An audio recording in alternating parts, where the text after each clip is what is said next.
Bienvenue sur Info 83, merci de nous suivre. Le département du Var passe en couvre-feu à 18h, entrée en vigueur donc ce mardi 12 janvier à 18h bien évidemment, je viens de le dire. Pourquoi ?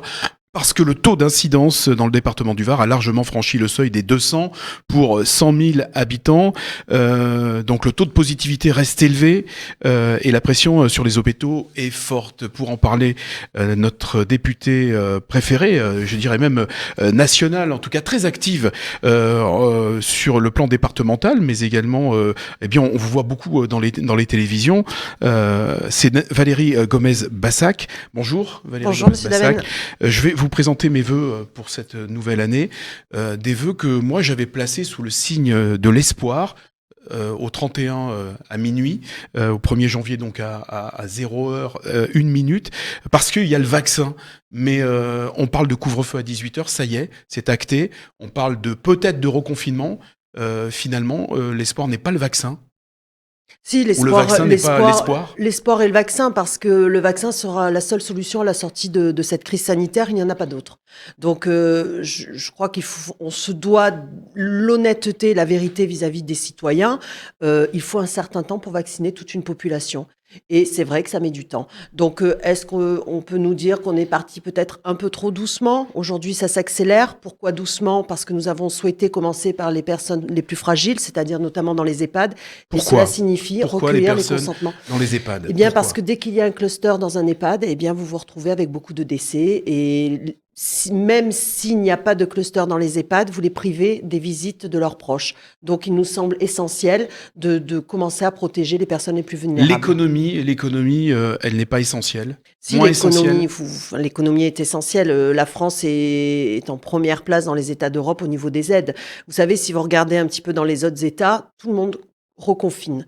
Tout le monde prononce des couvre-feux. Il n'y a pas d'exception aujourd'hui en Europe. Il n'y en a pas. Oui, et nous sommes les seuls à donner autant d'aides. Et ces aides, bien sûr, c'est pas l'État qui donne, ce sont les contribuables qui paient des impôts et qui permettent de financer ces aides. Mais il n'empêche que l'État-providence joue son jeu, et aujourd'hui, il faut quand même saluer l'action qui est faite. Mais oui, c'est dramatique au niveau économique et social. C'est vrai ce que vous dites, hein, pour ceux qui tapent sur le gouvernement sans cesse. D'ailleurs, il y en a toute la journée, et parfois ça se comprend. Il suffit de regarder à côté, de tourner la tête. C'est vrai que les autres pays sont également dans cette situation dramatique. Ça veut dire que aujourd'hui, on pourra encore compter en 2021 sur les aides. Écoutez, comme l'a dit le président de la République, quoi qu'il en coûte. C'est-à-dire que oui, les aides perdureront tant que la crise sanitaire se fera sentir. Donc après, j'entends la colère et la détresse des acteurs économiques, que ce soit les restaurateurs, que ce soit dans le monde du spectacle culturel, le marketing, que ce soit dans le marketing, etc. Bien pardon. sûr, on l'entend dans tous les secteurs. Puis bon, je vous rappelle que moi, je suis pas née politique, donc j'ai travaillé autant dans le public que dans le privé, et je vois toutes les contraintes que cela pose. Je suis pas une députée déconnectée.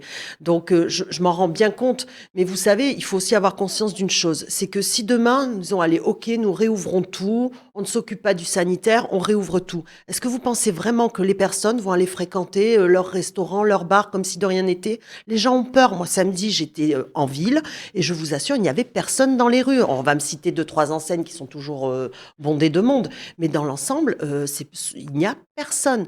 Donc attention, parce que si demain réouverture, les aides évidemment prendront fin, ou en tout cas seront moins importantes. Je pense qu'il faut être raisonnable, il y a un timing à respecter. D'abord, on se sort de cette crise sanitaire, on met tous les moyens en œuvre pour essayer de permettre à l'économie de survivre, et ensuite on réouvre. Vous dites on se sort de cette crise sanitaire, certes. Est-ce que le gouvernement sait comment sortir de cette crise sanitaire ? Est-ce qu'il n'y a pas un peu trop de précautions dans les actes, dans les agissements du gouvernement ? Non, je pense pas, parce que vous connaissez comme moi les citoyens français, je m'inclus dedans, c'est que nous sommes très prudents. Donc il est vrai que rendre le vaccin obligatoire serait peut-être la solution, mais je crois que personne n'est prêt à entendre ça. Demander le consentement, eh bien, ça permet de couvrir les professionnels. Il faut dire ce qui est de la santé. Je pense que c'est raisonnable, et c'est ce que les Français attendent aussi. Pourquoi ça a démarré lentement ? Parce qu'il a il a été voulu de sécuriser au maximum cette campagne de vaccination. Mais aujourd'hui, ça s'accélère, on le voit. À la fin du mois, Les présidents de région, par exemple, le disent, à qui veut bien entendre d'ailleurs. Ils sont prêts à justement à mettre. D'ailleurs, ils mettent à disposition les communes également, les élus mettent à disposition du gouvernement pour que la campagne de vaccination avance, se fasse en masse. Pourquoi aujourd'hui il y a tant de comment dire pas de restrictions, mais tant de précautions. Pourquoi on y va vraiment à pas feutrer? Alors, déjà, parce que nous avons commencé par les personnes les plus vulnérables et qu'il fallait recueillir leur consentement. Ensuite, nous avons le premier vaccin qui est compliqué à transporter, puisqu'il faut maintenir une certaine température, etc. Donc, ce n'est pas facile. Ensuite, c'est vrai que, comme vous l'avez dit, les élus jouent bien le jeu, et notamment dans le Var. D'ailleurs, je tiens à le dire, toutes étiquettes confondues. C'est vrai qu'il y a des centres de vaccination qui sont mis en place. Il y en a un à Toulon, il y en a un à Draguignan, il y en aura un à Brignoles très prochainement et dans d'autres communes. Donc, tout ça va s'accentuer, va s'accélérer. Ça ne servait à rien d'ouvrir plus tôt parce qu'on n'avait pas les vaccins. Alors pourquoi ? Parce que la France s'inscrit dans une politique européenne et il a été décidé d'acheter des vaccins, mais qu'il y ait une juste répartition au niveau de l'Europe. On n'avance pas trop lentement. 80 000, je crois, à la fin de cette semaine. 1 million de vaccins à la fin du mois de janvier. Ça serait bien peut-être d'accélérer, non ? Mais il faut accélérer, il faut aller plus vite, bien sûr. Vous entendez, le gouvernement le dit toute la journée. Donc, il y a 100 millions de vaccins qui ont été commandés, ce qui fait 200 millions de doses. Mais il ne faut pas se leurrer. Ça mettra 3-4 mois avant que la vaccination atteigne 15 millions, 20 millions de personnes. Alors, on va parler également du couvre-feu, parce que c'est aussi pour ça que nous vous avons invité. Couvre-feu à 18h. Je parlais d'espoir tout à l'heure. Comment se fait-il justement qu'on ne parle pas d'horizon qui s'éclaircit au niveau national ? On entend parler justement donc de couvre-feu, de possibles reconfinements, alors qu'on a le vaccin. C'est ce que je disais en liminaire. On ne parle pas d'espoir et de sortie de crise. Alors, déjà, vous êtes face à un virus. Bon, moi, je suis pas médecin, mais vous entendez comme moi aux informations que ce virus commence à muter. Donc, ce qui signifie, vous avez vu qu'il y a une nouvelle souche avec une contamination beaucoup plus importante. Alors, pourquoi est-ce qu'on ne peut pas donner un calendrier ? Parce qu'on est face à quelque chose qu'on ne connaît pas. Et il faut avoir l'honnêteté de le dire. Donc, tout est fait pour essayer d'aller vite et de faire les choses, encore une fois, en toute sécurité, parce qu'on ne transige pas avec le sanitaire et que oui, il faut trouver un équilibre entre l'économique et le sanitaire, mais sans sacrifier la vie humaine. Mais maintenant, on ne peut pas aller encore plus vite. Donc, encore une fois, vous regardez dans les autres États, il se passe exactement la même chose. Certes, ils ont démarré plus vite, avant que vous me le disiez. Ils ont démarré plus vite, mais certains se retrouvent déjà en panne de la deuxième piqûre. Donc, nous, on ne veut pas se retrouver dans cette situation-là. Il faut assurer la première piqûre, il faut assurer la deuxième. Sinon, le vaccin, a priori, n'a quasiment pas d'effet. Quand je dis a priori, c'est pas pour mettre un doute, c'est que je ne suis pas médecin. Donc, je me fie à tous les experts. Je suis en visio très souvent avec tous les experts pour me faire ma propre opinion de manière la plus sincère possible et pouvoir la transmettre de la façon la plus sincère possible. Mais nous sommes face à un virus, c'est-à-dire quelque chose qu'on ne connaît pas. Et encore une fois, c'est facile quand les oppositions nous tapent dessus. Mais moi, je vous assure, et j'en prends l'engagement, donnez-moi des solutions toutes faites qui ne mettent pas en péril la santé des Français. Et je suis la première à porter ces solutions-là. Mais pour l'instant, nous n'en avons pas. L'opposition va vous répondre, c'est à vous de trouver les solutions. Oui, mais on les cherche. Et je trouve que pour l'instant, on s'en sort vraiment pas trop mal, ni au niveau économique, ni au niveau sanitaire. Et ce qui est malheureux, c'est que si on se compare, c'est horrible. C'est pour montrer qu'ailleurs, les chiffres sont encore pires. Et j'ai pas envie de me réjouir de ça. Le couvre-feu à 18h dans le département du Var, à partir de ce mardi, c'est une mesure qui est justifiée ? Alors, c'est pas que dans le Var. Et quelle est cette mesure, tout d'abord ? Oui, il y a plusieurs départements qui sont concernés. Quelle est cette mesure ? Parce que finalement, c'est un confinement.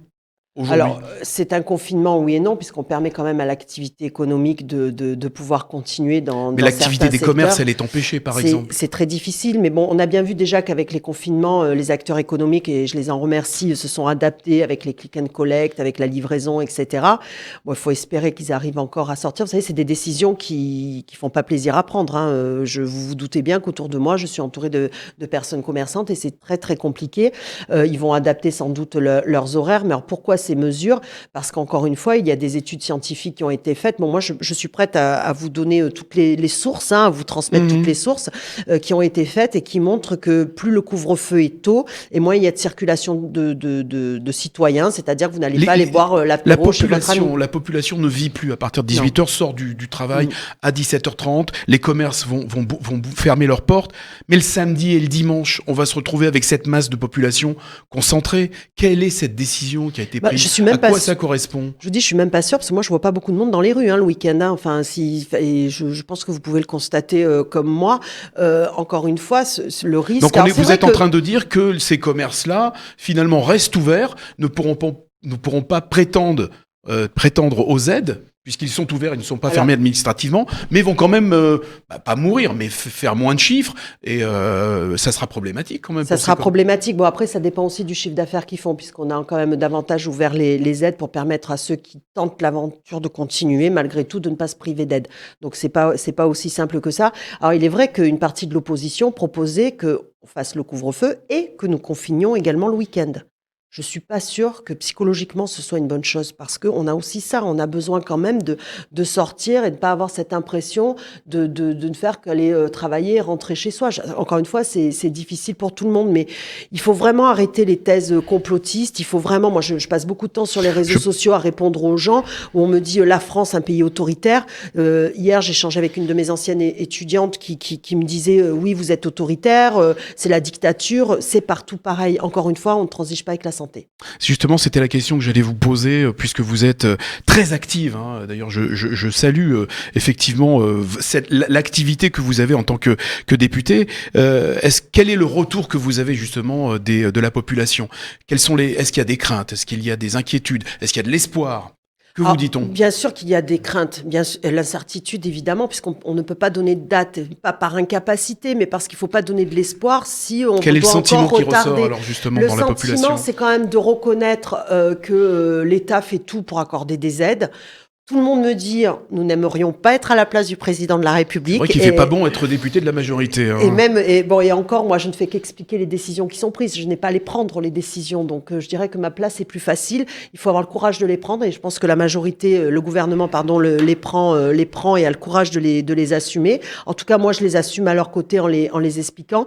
Mais sinon, le retour, pour ma part, sur ma 6e circonscription, n'est pas négatif. Au contraire, je me sens presque aidée et soutenue. Et je vous dis même par des élus de l'opposition qui me disent bon voilà, nous on avance sur ça et ils me demandent des informations, j'essaie de leur transmettre, donc ça se passe très bien. Ouais, patience et compréhension. Plutôt, mais après attendez, je suis pas naïve, je sais aussi que quand les restaurateurs m'appellent ou les patrons de salles de sport, c'est très compliqué parce qu'ils ont des loyers exorbitants et que s'ils n'arrivent pas à trouver des solutions rapides, c'est leur entreprise qui risque de couler. Est-ce que vous avez eu justement dans votre circonscription un retour de situation dramatique? On parle des restaurateurs.